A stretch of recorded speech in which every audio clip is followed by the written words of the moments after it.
começa a se montar, quando começa a se sentir travesti, e normalmente isso é muito precoce. Normalmente isso acontece 10, 11, 12, às vezes antes. Quando o jovenzinho começa a se montar, começa a se vestir, o menino começa a se vestir de maneira feminina, o que acontece com ele? Muitas vezes é expulso de casa. Muitas vezes é expulso da escola. Eu ouvi uma travesti falando numa mesa uma vez, é uma coisa muito pesada, mas aconteceu com ela. Ela estava começando, ela tinha 12 anos. Ela estava começando a se vestir como mulher. E, naquela época, ela ainda não entendia que ela era travesti. Ela se imaginava gay. Tá? Isso demora muito, né, para as pessoas chegarem àquilo que elas podem... Porque é questão de identidade, né? Porque, assim, isso, deixa eu só terminar essa história. Aí ela chegou e falou o seguinte: eu estava no banheiro da escola e eu fui violentada por 8 companheiros dentro do banheiro masculino. Adivinha quem foi expulso da escola? Tá?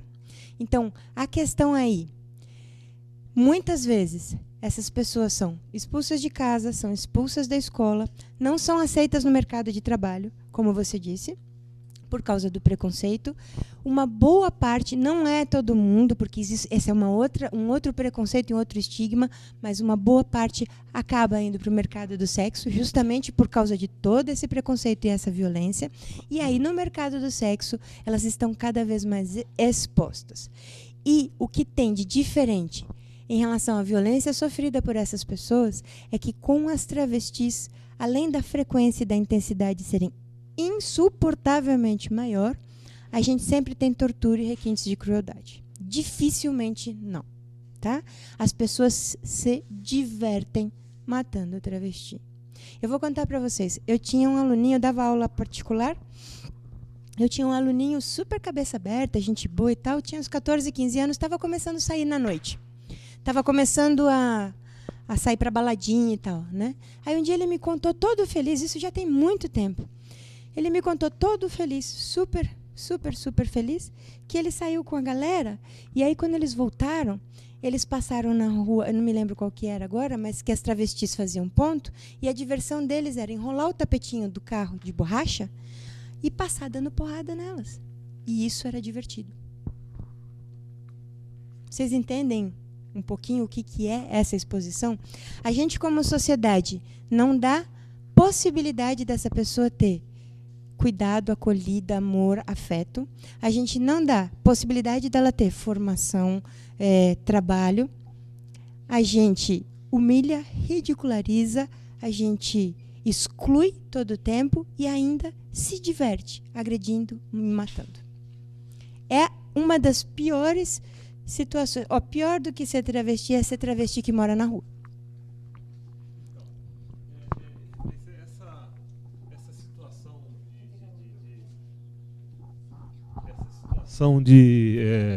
Digamos, exclusão não, mas de exclusão, de não aceitação, ela também ela não está muito próxima da condição socioeconômica. Tá. Não, porque, veja, uma pessoa que tem uma opção sexual, ela é aceita mais ou menos em função do trânsito, das condições socioeconômicas. Sempre tem. Né? Gente, então, corte de classe está em tudo que é injustiça, não tem jeito, né? Infelizmente, não tem jeito. Agora, o que acontece é que as travestis, elas são empurradas para baixo da pirâmide. Entende a diferença? Porque um gay, uma lésbica, um bissexual pode passar a vida sem ninguém saber. Porque apesar de muita gente achar que gay é feminino e lésbica é masculino, eu disse para vocês, se vocês fossem uma mosquinha, vocês iam encontrar muito gay, muito macho, lésbica muito feminina, né? E pode passar a vida sem ninguém saber. As travestis, elas estão super expostas desde sempre.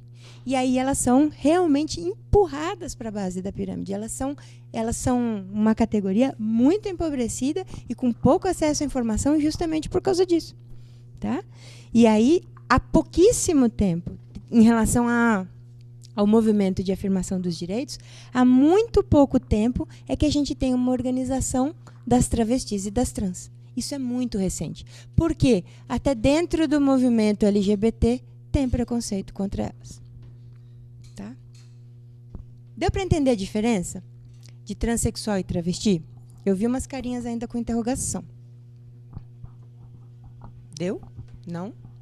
Tá? Então, a ideia aqui, olha, gente, eu queria só fazer mais uma vez uma ressalva, porque algumas pessoas saíram, voltaram, outras chegaram depois, é que tudo isso que eu estou falando, na verdade, são categorias criadas de maneira artificial que coloca as pessoas nas caixinhas. Se a gente pudesse, a nossa sexualidade e nossa identidade de gênero seria muito mais fluida e a gente poderia transitar de outras maneiras aqui. Tá? Então, essa discussão ela tem uma abrangência, tem um significado, não sei se é importante, mas ele tem um peso na sociedade se nós resgatarmos, inclusive, a situação atual com relação ao embate político. Né? Então, veja, o chamado kit homofobia, né? Uhum. Né? E não só na campanha eleitoral passada, mas nessa, acaba pautando né? O posicionamento de um e outro candidato. Os direitos dessa comunidade estão sempre valendo como moeda de troca. Exatamente. Então, sempre. Vocês entendem o que eu quero dizer com isso? É assim, vamos ter o kit anti-homofobia, que é para ajudar as pessoas, desde pequenininhas, a aprender a conviver com o diferente, com a diversidade. Nem é o diferente, né? É a diversidade, porque todo mundo é diferente. Vamos fazer uma coisa que ajude a respeitar os direitos humanos dessas pessoas. E a melhor coisa é a educação. Então, um material bem feito, criado para ir para as escolas. Quando chega num determinado momento, já estava rolando. Esse kit estava nas escolas mais de 2 anos. Aí tem uma questão de corrupção no governo. Os determinados integrantes de bancadas religiosas chegam lá e falam... Dona Dilma, é o seguinte, a gente abafa esse caso desde que o kit anti-homofobia seja recolhido. Isso é moeda de troca. Né? Então, sempre, na hora de conseguir direitos para esse público, o que acontece é que vira moeda de troca. Né? O kit anti-homofobia, a declaração que a Dilma fez, não é o que a Dilma pensa. Né? De forma nenhuma, a gente tem certeza disso. Mas, diante da situação que estava, o recurso que ela teve foi fazer isso. E sempre, na verdade, não só aqui, mas os direitos sexuais e os direitos reprodutivos sempre estão na linha da moeda de troca. Então, o kit, até entendo que acho que é um avanço, mas eu acho que não é a partir apenas dele, porque ele é um instrumento interessante, mas tem que se pautar o debate, porque quando você fala da educação, eu fico pensando hoje, tem um afilhadinho de 3 anos, e aí ele já aprendeu que cor azul é cor de menino, e o rosa ele não gosta, porque é cor de menina.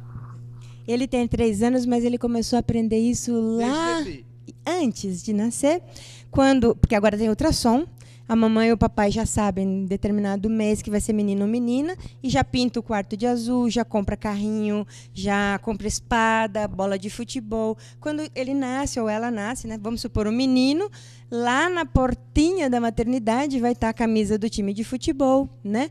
Tudo isso é a maneira como a nossa sociedade encontra para colocar homens e mulheres em determinados lugares e desempenhando determinadas funções. Né?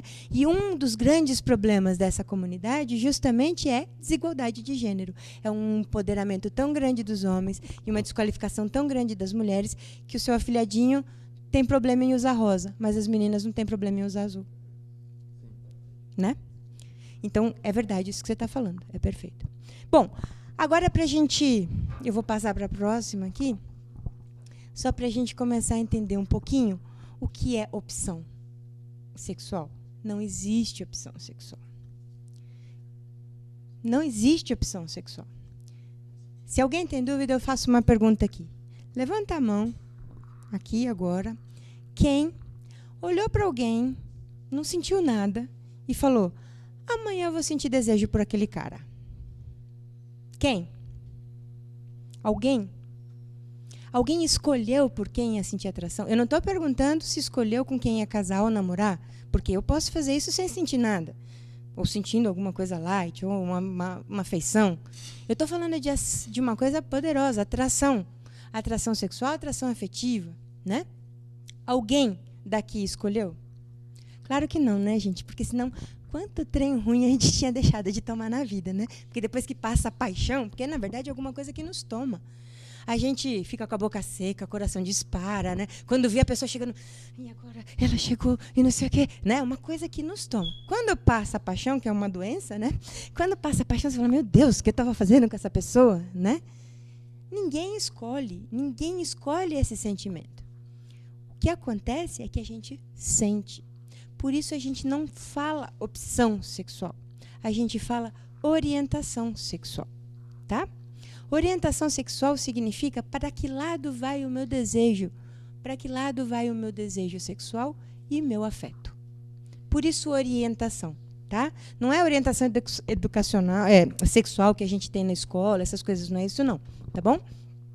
Orientação sexual é para que lado o meu pescoço vira, né? Para que lado? Vocês já fizeram o teste do pescoço? Não? Eu aprendi com um amigo, com o Beto Jesus, que o teste do pescoço é o seguinte. Você está passeando na rua. Vamos dizer, você, homem, está passando na rua. E aí passa a Gisele Bündchen. Você dá uma olhadinha. Nossa, como ela é bonita, né? Tá com uma roupa bacana e tal. Aí você está passando, você, homem, está passando e passa Janequine com cabelo. Passa o Janequine. Você, homem, nossa, que gostoso. Olha para onde foi o pescoço, né? O pescoço virou totalmente para alguém do mesmo sexo. Portanto, a orientação do desejo é para alguém do mesmo sexo. Tá? Por isso a gente não fala em opção, porque ninguém escolhe. A gente não opta por esse desejo, a gente sente esse desejo. Então, a orientação sexual é a atração afetiva e sexual que as pessoas sentem por outras pessoas.